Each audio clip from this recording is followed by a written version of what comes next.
I think the way they play and the way they start, there's a good chance they could get really far ahead early game and try to blow you out. I think Renegades have a potential to have a really good game and be able to snowball off it with Jake spearheading it. I think Renegade's best player has definitely been Jake. I mean, the confidence on him to play first split and play as aggressive as he's doing, with how little it's backfiring for the team. I mean, it's giving Barracuda and Lasborough so much space to flank and all-in team fights.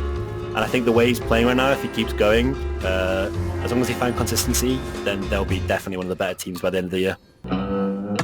I think Renegade's best player so far has been Awesome Jake. I feel like it's kind of hard to decide between the two of them, but I think Jake and Barracuda have both played really, really well. Jake's been more of a surprising factor, but I think Barra's definitely stepped up this year, especially since like the previous years haven't been so great for him.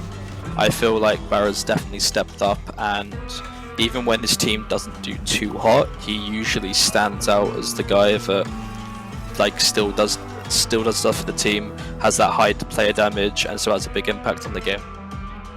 I'd say Renegade's best player has been the 408 baby. I think Jake has played really well this split, and I think that a lot of people were proven wrong who thought that he didn't belong in the league, and I think Jake has had some really like pop-off moments and some really good games to kind of show that he's a good player. I think the strength with Renegade is they have a great dual lane, in my opinion. They have a strength dual lane, and they can approach that Barracuda with J combo as is so good, in my opinion. And I think that's a great strength for Renegades. If they all know that this is kind of like a work in progress, and if they just put a little bit more time into it, like just to weed out some of the mistakes you're just going to make when you're new to the league, then I think they'll be a really, really solid team. Because you have players like Solo or Troll, who's got really good mechanics. Awesome Jake, got good mechanics as well, kind of a wonky play style. I think support is a pretty hard role to kind of be a rookie in, because you get punished pretty hard in that role, especially in this season. And I think that if you just give them a bit more time and they kind of learn from their mistakes, that they'll be a really strong team. I think Renegade's greatest weakness is probably going to be getting to the later stages of the game. So once you get to 30, 40 minutes, I think Jake, you don't really see these kind of like fire giant fights, the 5v5 like stalls late game you do in ranked. And I think maybe that experience for late game might be a problem for Jake, even as much as he shines through the early game.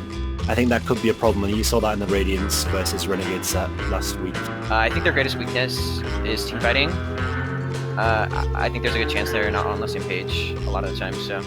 I mean, I'm kind of biased with this answer, but I'm going to go ahead and say that Renegades get 3-0'd by us in the first round, and Woonyoung Jim absolutely puts on a show.